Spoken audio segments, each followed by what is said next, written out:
Karen thought she was just teaching a lesson, but she had no idea the Jeep she cut the lock for belonged to an undercover police task force, and her reckless move was about to change everything. The sun was barely rising over Willow Lake when Karen, the infamous HOA president, strutted through the quiet neighborhood, clipboard in hand and eyes sharp like a hawk. She'd been eyeing Jake's rugged black Jeep for weeks, claiming it was an eyesore and not HOA compliant. What Karen didn't know, however, was that Jake wasn't just any homeowner. Jake was a quiet man, the kind of neighbor who minded his business, fixed his fence, and waved politely. But that Jeep, that was no ordinary vehicle. It belonged to a state police task force used in undercover operations. And Jake? He was one of their trusted civilian contractors. That morning, Karen snapped. With bolt cutters in hand, she marched into Jake's driveway, cut the heavy lock securing the Jeep, and smirked with satisfaction as if she'd won some grand battle. What she didn't realize was that cutting that lock had triggered a silent alarm directly to the state police, and Jake's phone was already buzzing. By the time Karen strutted back toward her house, the wheels of a much bigger storm were already in motion, one that would change the HOA forever. Jake's phone vibrated violently on the nightstand, the screen flashing with an urgent alert. Lock breach, vehicle compromised. His heart sank. He had warned the HOA countless times to stay off his property, but this was different. That lock wasn't just a padlock, it was part of the task force's security protocol. Within minutes, 2 black SUVs rolled into the quiet cul-de-sac, their engines purring low and dangerous. Neighbors peeked through their blinds, whispering rumors. Karen, oblivious to the storm she had unleashed, sipped her coffee proudly on her porch, already rehearsing her victory speech for the next HOA meeting. The lead officer stepped out of, the SUV scanning the area with sharp eyes. "Where's Jake?" he barked. Jake stepped outside, pulling on his jacket, his face unreadable but his voice steady. "She cut the lock," he said, pointing to the Jeep. "It's been tampered with." Karen finally noticed the commotion, her smug smile faltering slightly. "Excuse me," she called out, hands on her hips. "This is HOA property regulation. Enforcement. That vehicle violates—" The officer cut her off, his tone icy. "Ma'am, that vehicle is part of a state task force operation. By cutting that lock, you've interfered with an ongoing investigation. Do you understand the severity of that?" Karen blinked, stunned, as the reality of her mistake began to settle in. Karen's confident stance crumbled as the words "state task force" echoed in her mind. Her face drained of color, and her hands trembled as she tried to explain herself. I didn't know," she stammered. "It was just... It looked abandoned. And the HOA bylaws..." The officer didn't even blink. "Ma'am, ignorance is not a defense. That vehicle was part of a sensitive operation. You may have just compromised months of surveillance."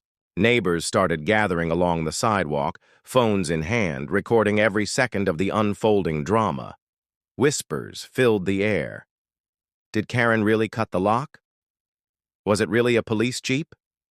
Jake stood silently, arms crossed, watching the chaos with a quiet intensity. He had warned her, politely at first, then firmly. But Karen's obsession with control had finally crossed the line. Another officer approached Jake, lowering his voice. "We need to inspect the vehicle for tampering. If any equipment has been damaged, there will be consequences." Karen's eyes darted from the officers to the Jeep, to Jake, and back. "I didn't touch anything inside," she insisted, her voice shaking. "I just wanted it towed." The lead officer stepped closer, his voice sharp. "Ma'am, you've interfered with law enforcement property. This is no longer an HOA issue. This is a criminal matter." For the first time, Karen realized this wasn't a meeting she could bully her way out of. The entire neighborhood was watching, And there was no way to spin this into one of her usual victory speeches. By now, the quiet suburban street had transformed into a stage, and Karen was the unwilling star of the show. Neighbors whispered, filmed, and even some who once sided with her were shaking their heads in disbelief. Jake stayed calm, his expression unreadable, but inside, a storm brewed. This wasn't just about a Jeep anymore. It was about years of harassment, intimidation, and bullying by the HOA queen herself. Jake, a voice called softly. It was Mrs. Ellison, the elderly neighbor, from across the street. She approached with careful steps, her phone still recording. "We all saw what she did. If you need statements for the police, you'll have plenty." Karen's face flushed red as she snapped, "Mind your business, Gloria. You don't even attend meetings." "Maybe that's because you turn them into shouting matches," Gloria shot back, her voice surprisingly strong. A murmur of agreement rippled through the crowd. The lead officer returned from inspecting the Jeep and gave Jake a curt nod. "No visible damage, but we'll need to run a full check at the station. In the meantime, we'll be filing a report and contacting the district attorney." Karen's legs wobbled. "The DA? But this is ridiculous. I was just enforcing HOA bylaws." The officer's expression was stone cold. "Breach of property, destruction of private locks, and interference with a law enforcement vehicle are all criminal offenses. You're lucky we're not placing you in cuffs right now."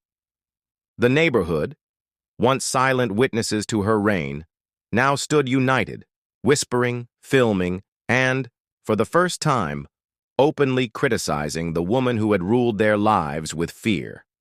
As the officers continued their report, a black SUV rolled quietly into the neighborhood. The windows were tinted, but the moment the doors opened, the atmosphere shifted. Two men in dark suits stepped out, their presence sharp and commanding. Karen's bravado faltered. Who are they?" she stammered, clutching her HOA binder, like a shield. Jake exhaled slowly, his eyes meeting theirs. "They're here for me," he said simply. The neighbors exchanged confused glances as the men approached, flashing badges. "Mr. Carter," one of them said, "we've secured the perimeter. The vehicle's tracking system shows no tampering, but we'll run diagnostics to confirm."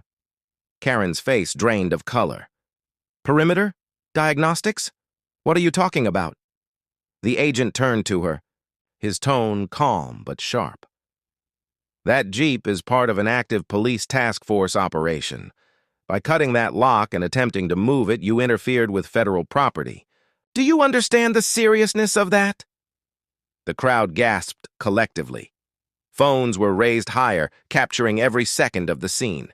The neighborhood tyrant, suddenly stripped of her power, was standing in stunned silence. Jake, his voice, measured but edged with steel, finally spoke. "I warned you, Karen. I told you to stay away from my property. But you couldn't help yourself, could you?" The agent handed Jake a sealed envelope. "Your next assignment briefing.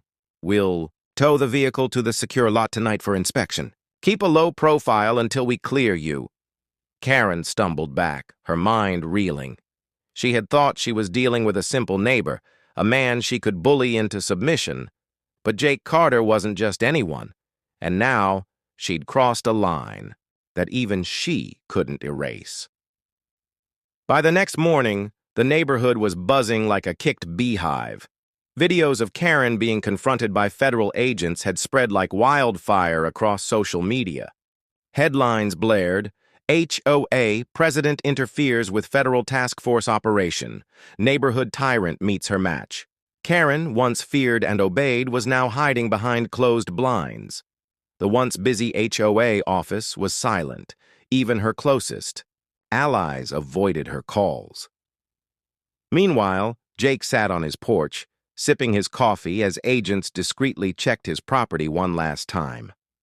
The quiet strength in his demeanor made the neighbors look at him differently now, not just as a recluse with a locked Jeep, but as someone who commanded respect. Later that day, an HOA meeting was called. Without Karen at the helm, members debated her future. Many demanded her resignation, their voices loud and unapologetic. "She nearly got the entire community in legal trouble," one neighbor shouted. "What if someone got hurt?" Jake didn't attend the meeting.